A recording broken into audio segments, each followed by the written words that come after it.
5 a.m. to 11 a.m. as we invoke the thought-provoking discussion, tackle the tough questions, challenge assumption, and give a voice to the unheard. This is the Morning Express on Mainland 98.3 FM. Welcome on board the Morning Express. Good morning.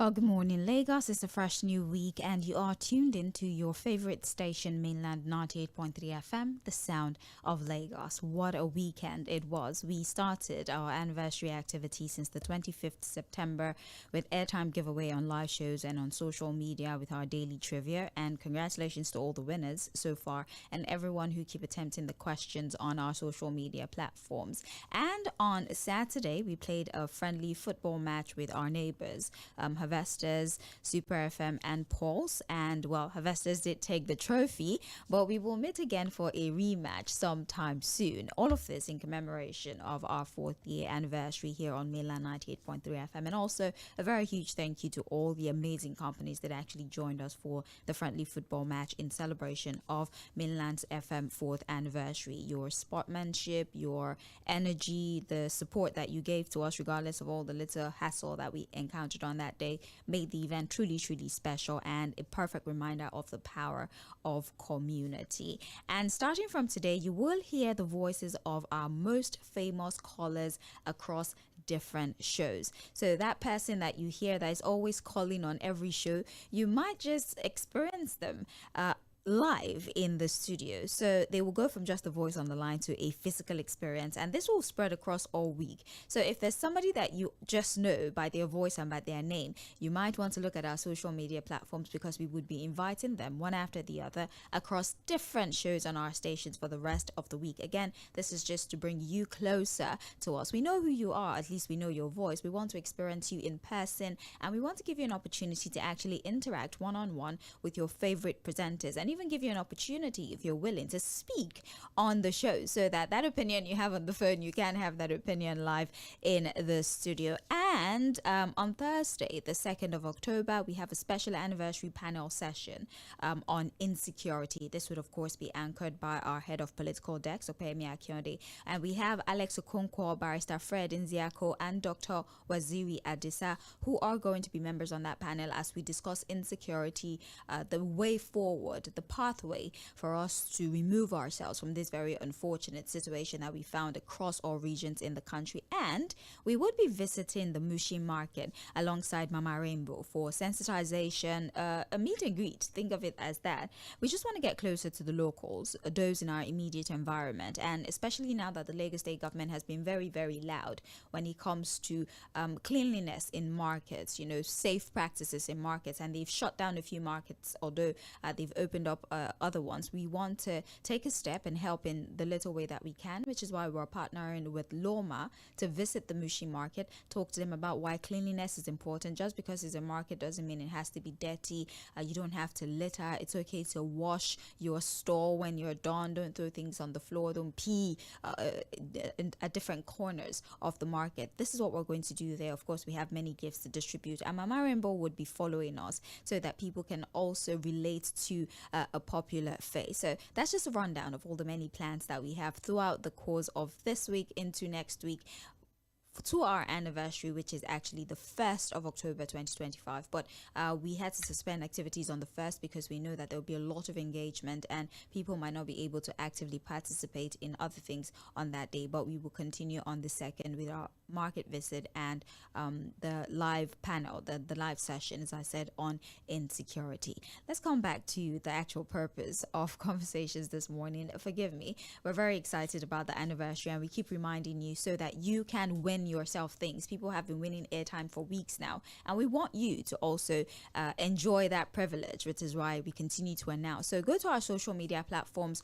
On Instagram specifically, there will always be a trivia question on our Instagram story. So the minute you answer that question, if you're correct, or at least you're among the first 3 people to answer the question correctly, you win yourself airtime. But you must be following us on social media. If you're not following us on social media, we can't identify with you and you cannot win our airtime. So do that. Anyways, this is still Trends in the Papers on Mainland 98.3 FM. This is your daily deep dive into the headlines that are making wave across Nigeria and beyond. My name is Sage Babalola. As always, we're going to flip through our major dailies. We'll spotlight the top stories, dissect the key issues there, and just give you an insight on what you need so you're informed and you are empowered. 2 more days till Nigeria will be 6.5 decades old. The president is in Lagos, I believe. The celebrations might be low-key because we need to read the room. It's a lot happening. I mean, there's a lot to be thankful for as a nation. We've made significant progress, right? But there's still a lot of things that we need to do, especially now that country. So yes, we might be recovering slowly from the most recent incidents, but it doesn't take away the fact that hundreds of people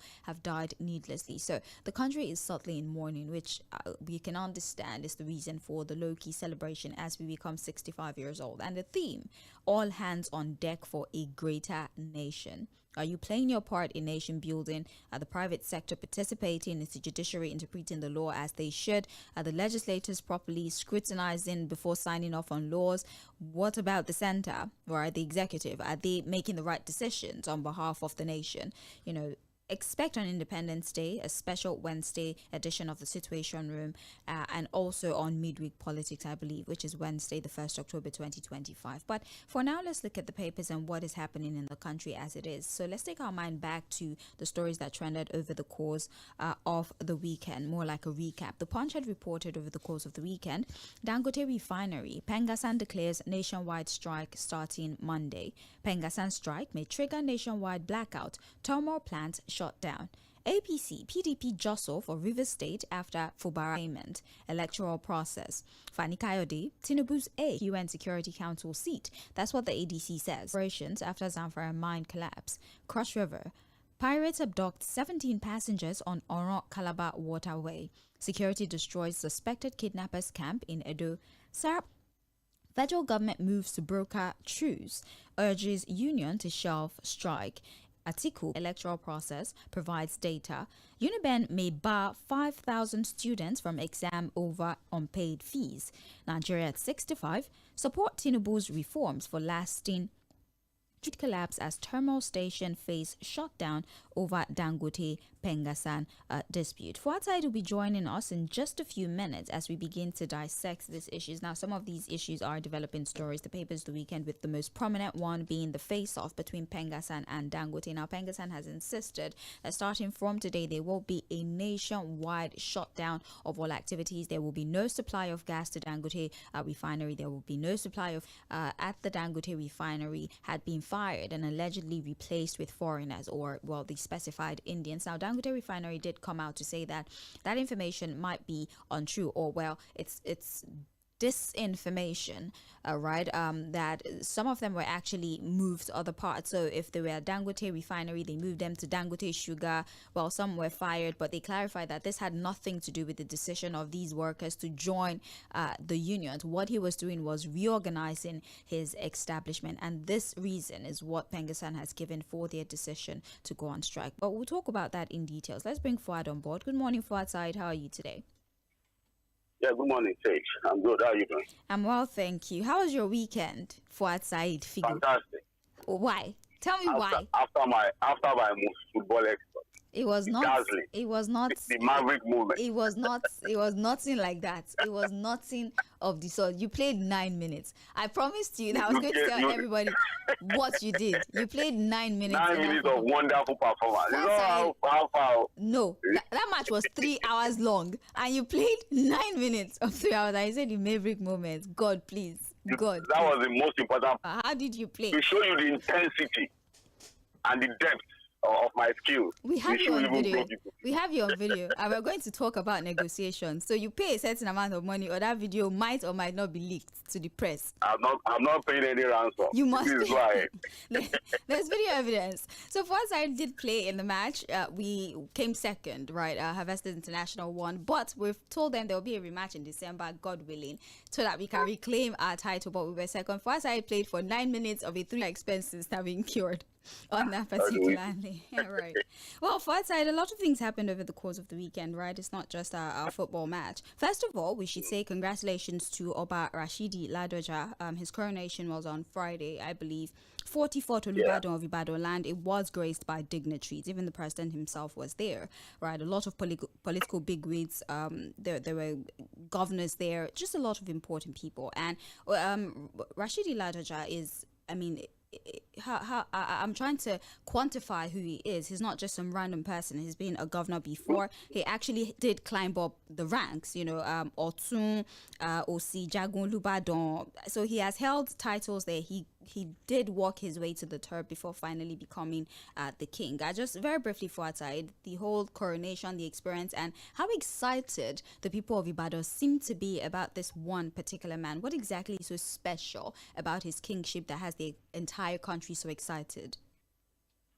Well, I think beyond the political history, to the man of Adewale Ladoja, the new Olubadan, because again, a lot of people seem to really think more about his political exploits, former senator, former governor, how he was in peace, in broglio between the then political godfather for your state, Adedibu, also the controversy with the former president, Olusegun Obasanjo. So I think that's well documented, but I think a lot of people forget that his ascension to the throne is very significant. I'll tell you why. In Yoruba land, there have been several controversies as to who becomes a king in different parts of Yoruba land. There are always conflicts or who becomes Oni, killing contested. Sometimes it ends up in court. Awujale too, you have situations where, people contest, it might eventually end up in the court. So almost every, position that, talks about traditional title in Yoruba land has always been a big contentious. But that's of Ibadan.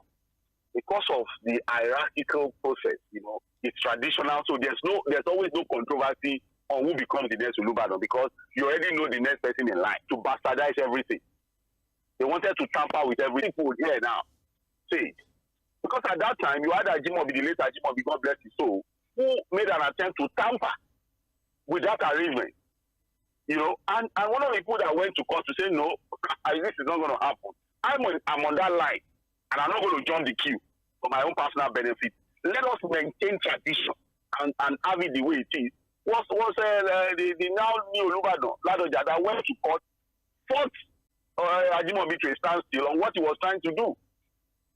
The same thing when there was also an attempt to even doing this current governor. He was also a man that said, no, we must maintain what tradition says. We will not play politics with everything. And that was why you saw that the governor had to systematically apologize to him. That, all is well now, we are not fighting, I now become your son. That, I've crowned two Olubadan before you. None of those ceremonies did I wear a bead. But this one I have to wear a bead to show you that, look, I've now accepted to be your son and please take me as your son. So what I have learned, and that's why you see that it was as if there has never been any Olubadan before in Ibadan. The way Ibadan people came out, the way the dignitaries had to go, recognize and appreciate the selflessness, the principle stand of Ladoja. And I think it's a lesson for everybody that in life, sometimes you just have to take a principle stand. Don't be too pliable to everything and anything. Those who are excited about this, and let's see what he'll be able to do. He's 81 years old, so he's experienced both in his activities as a relevant person in governance and also as an elderly person, the wisdom that comes with age. So let's see what exploits and for our state over the weekend as well. 13 people had died. There was no survivors, right? The victims are still being pulled out of the rubble. As at yesterday, at least 13 people had been pulled out. They believe there were 15 at the mining site before it had crashed. Daily Alake has actually asked that site be cordoned off the minute they're able to pull out all those who had died from under the rubble. And once again, they're now thinking of new strategies to manage illegal mining activities in the country. If you follow due process in things like this, you would pay attention to more safety protocols. But with illegal mining, not a lot of attention is paid to safety protocols in their activities. And sadly, we continue to see people die as a result of this incident. What? Well, the reality is that we need to start punishing people. Say it. Because again, it's not just enough to say, oh, that place has been cordoned off. It's unfortunate. It's not enough to say, oh, we've cordoned off the place and this unfortunate thing has happened, blah, blah, blah. We just issue statements and we move on with our lives. Who are these illegal miners? If this has happened as a result of illegal mining, who are they? They are not ghosts and spirits. And that's why people say that, look, when it comes to this issue of illegal mining, it's more of like collaboration of people within and within and outside of the system. It's are people who also have connections within government. And that's why they can do these things with impunity, without any consequences, without punishment, and now people are dying. In fact, a lot of people who attribute insecurity in Zamfara, part of the insecurity in Zamfara, to this illegal mining.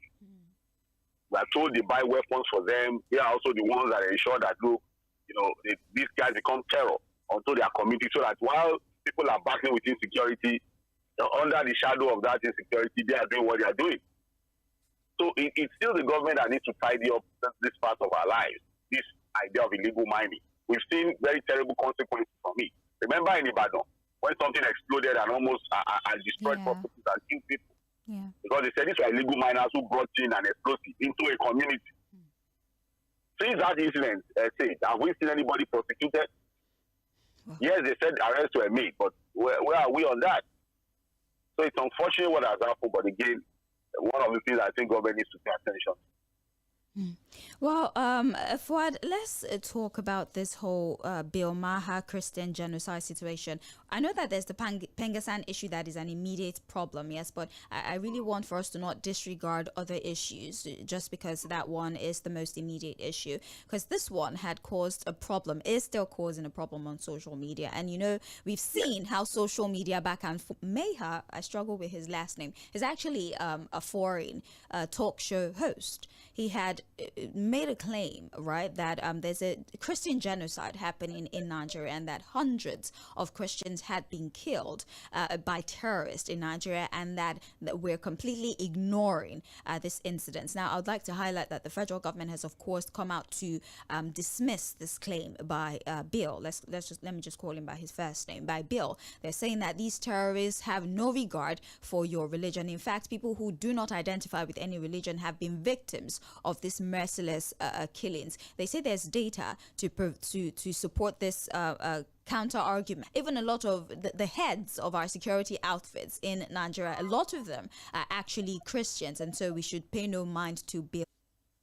We're in an era where, even at the global stage, the narrative is a bit frightening. And when I say frightening, there are people who are looking for every opportunity to divide us, especially along religious lines. And that's why, for example, in the United States, you have people in the name of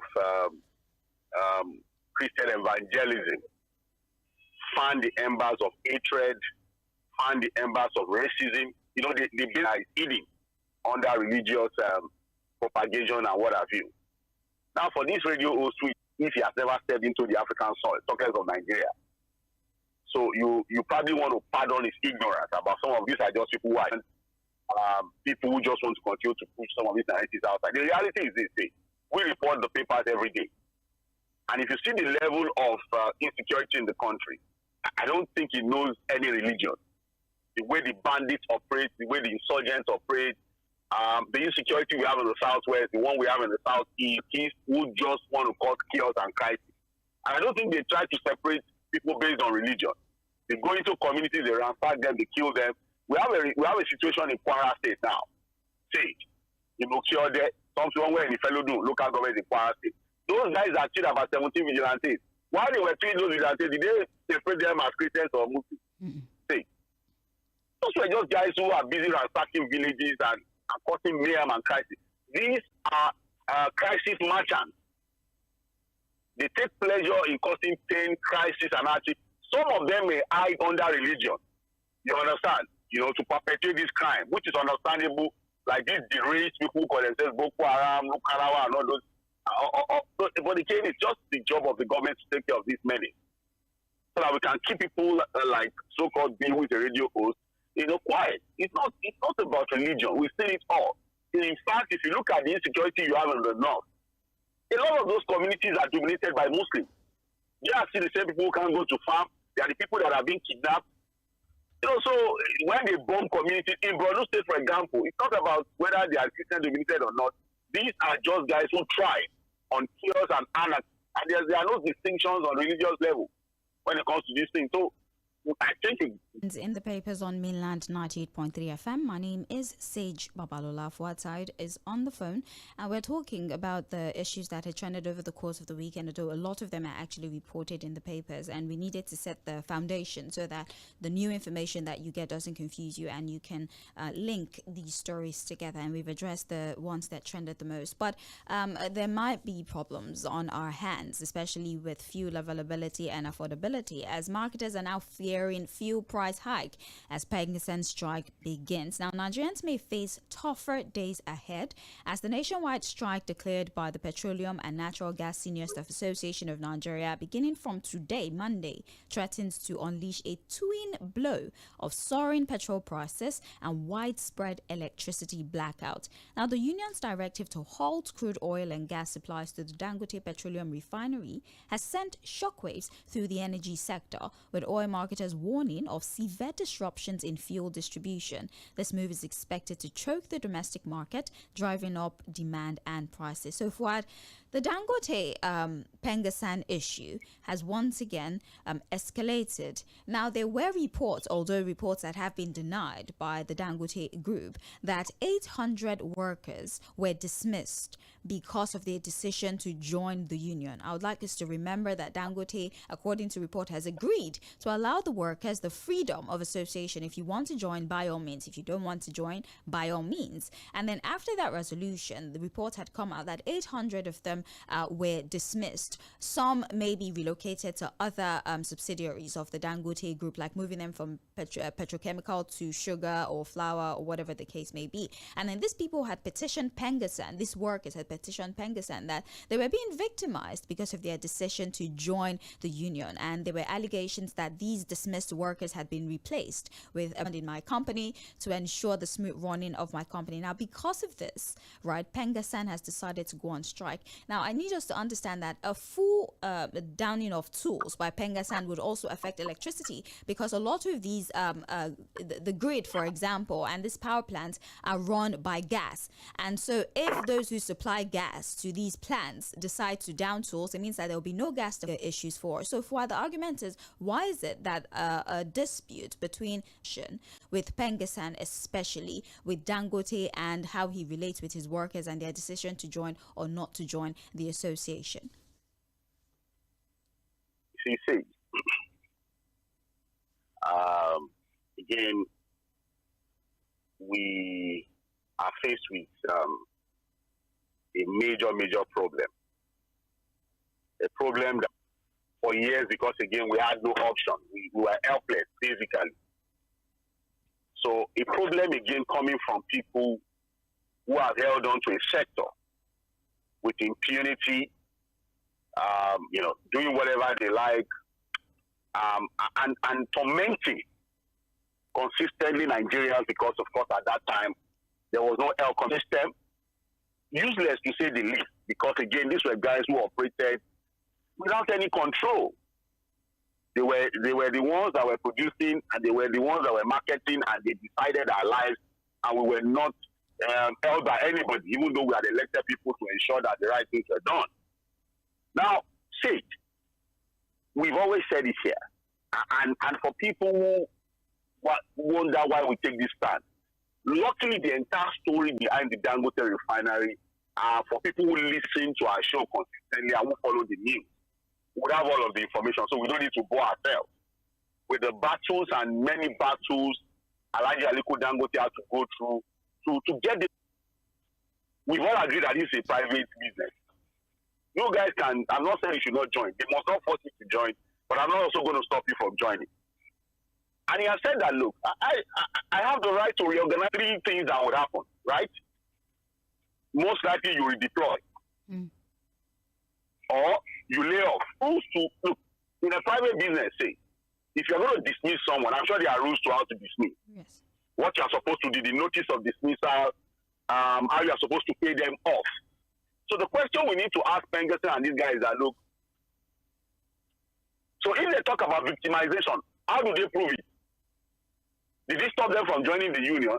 Did it stop them from joining the union? And let us even go back to the story of unionism in the oil and gas sector.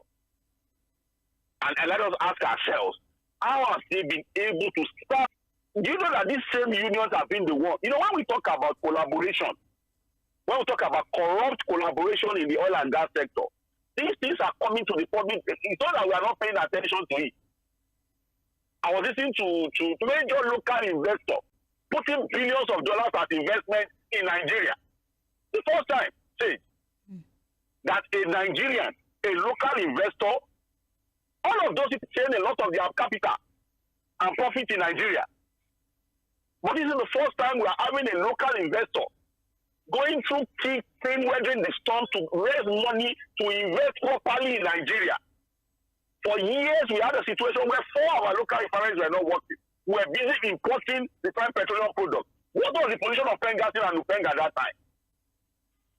The over $20-something billion that we've invested in turning around the refineries without it working. What was their position? Eastern Nupeng, Fᴜᴜ, Gapman, Pepswan. And I've told a lot of people who care to listen. When we talk about the pain we suffer today, the removal of subsidy to the vessel owners, where they were taking the product, all these plants in Malta and what have you, the dirty food that have been bringing to the country, to the people who care on Nigeria. And now, what they thought would never happen has happened, and they want to kill it. What they thought would never happen has happened. What they intend to do is to kill the business, the way they killed other businesses. The man said he's organizing his business.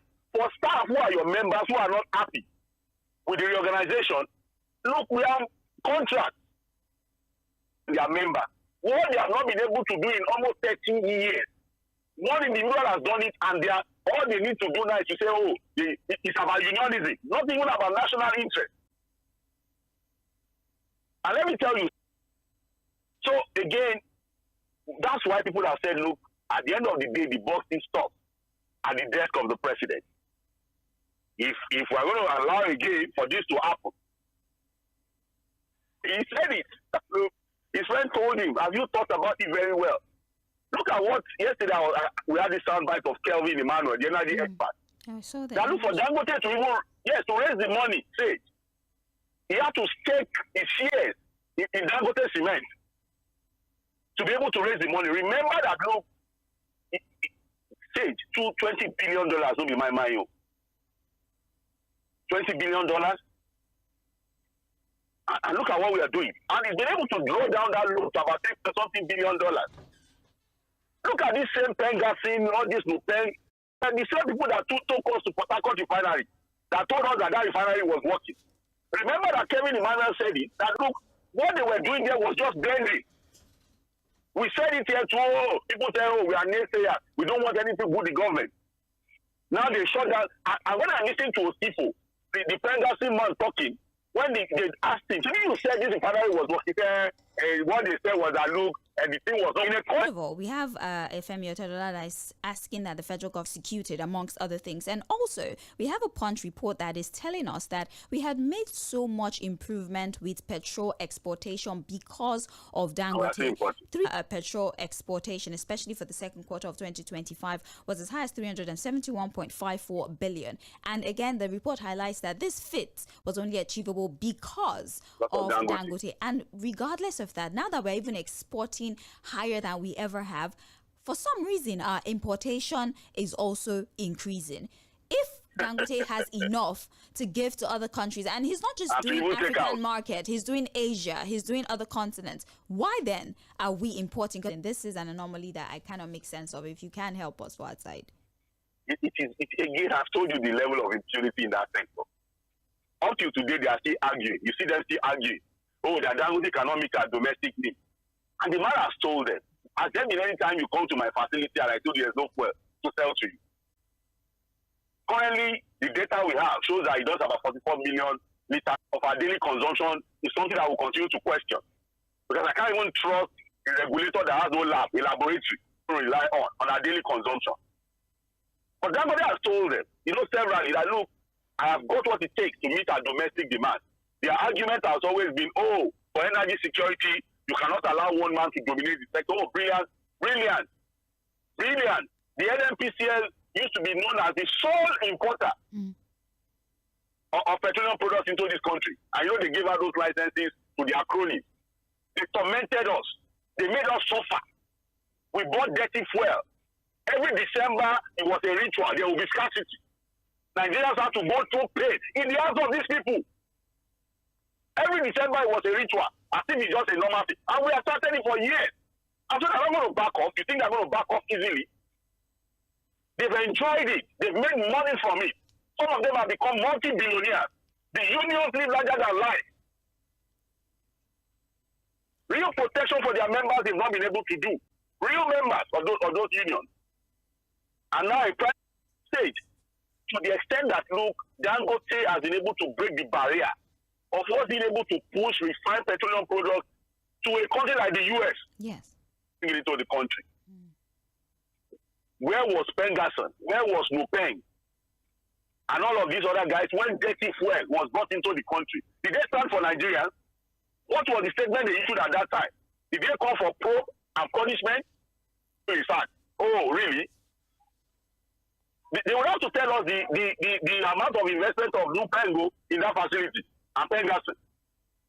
Whether they are shareholders there. Fuad, I'm sorry. I just want to play devil's advocate for a little bit. I mean, because it's a private entity, follow due process in dismissing these individuals, if he dismissed them at all, because he says that's not why they were dismissed. It's not about unionism. So don't you think that we're closing our mind off to the fact that he might have breached labor laws in this situation? That's why industrial disputes that are supposed to be resolved in this manner, for example, at National Industrial Court. That's where they're supposed to go to reorganize their business. Of course. So in doing that, if they follow the extant laws or they don't follow the extant laws, where do you challenge it? You go to the National Industrial Court now. He didn't dismiss them the proper way according to lay down laws. Why threaten the whole nation because of that? Why do you want to threaten the whole nation? We are going to go on strike, shut down gas, shut down this, shut down that one, threaten the whole nation, throw us into blackout chaos, and this they are doing, this activity they are doing. When there were real issues affecting real people, what was their stand? What did they do?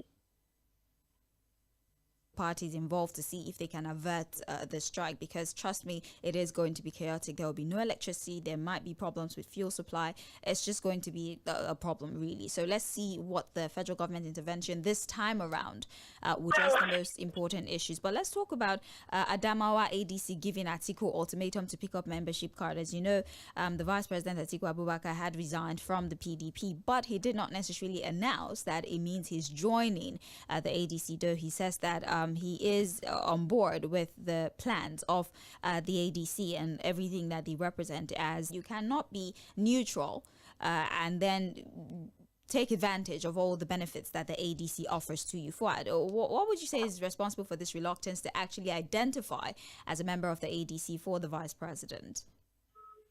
I can't say really. It's a bit funny. But, with politics, there's a lot that might not be too clear, if you understand what I'm saying. There's a lot. I understand with the leadership of the ADC, as well at the state level. That was the same thing the ADC leadership in Kaduna was saying. Yeah. But you have to go to the ward. You have to go to your ward, pick up a membership and register as a member of the party properly. Even registered properly as members of the party. Alaji Atiku Abubakar has not registered properly. Malam Nasir El-Rufai has not registered. Peter Obi, if truly is even part of the coalition. You can see that even at the national level, the National Working Committee, the new leadership of the party, led by David Mark, has also told everybody who identifies with the ADC to say, look, let us know where you stand. If you want to be part of the ADC, be part of our state. It's spot on. They're right. I think we should take a decision. Well, for Jerry Ghana, says Jonathan will contest and return to Aso Rock as president in 2027. That's former Minister of Information and Orientation. He's quite certain. He's quite certain that Goodluck Jonathan will contest. So the APC is accusing former Vice President Atiku Abubakar and the PDP for laying the foundation for the insecurity that Nigeria is currently dealing with. They believe his inactions when he was there and when the APC were at the helm of affairs. Kwara State as well, bandits killed 11 forest guards and one community head. And well, I would just like you to comment on that, really. I don't even know the right questions to ask regarding this. Let's even start with the Kwara State issue. There's a problem in Kwara State. There's a serious problem in Kwara State. You know, we're talking about, you know, villages that were ransacked where the whole community had to leave their houses and you know, that's the whole place. We've talked about killings in Patigi, areas close to Niger State, with these bandits. And now this is a place called Okiagbe, or some cases of killing, kidnapping. You know, I told you that recently, you know, I had someone who had a family member that was kidnapped in the same Kwara South. In fact, I think they said they released killed. And the Kwara governor, if you look at the statement of the state government of Kwara State, the man is sounding helpless, sounding confused, calling for reinforcement. Those bandits who came, what kind of guns were they carrying compared to that of the vigilante? I'm sure they came with AK-47. Vigilante with Tūkē to be more deployment. These governors are helpless. The same thing on the issue of the APC saying the PDP laid the foundation. Okay, we accept. But they said they were going to come and correct it. We can't continue to blame the PDP after how many years now? You guys promised to come and tidy up everything and you have solutions to this problem. Fuad, we have to go. Thank you very much for your analysis. Let's take a break so that we can with us. Fly Emirates to 5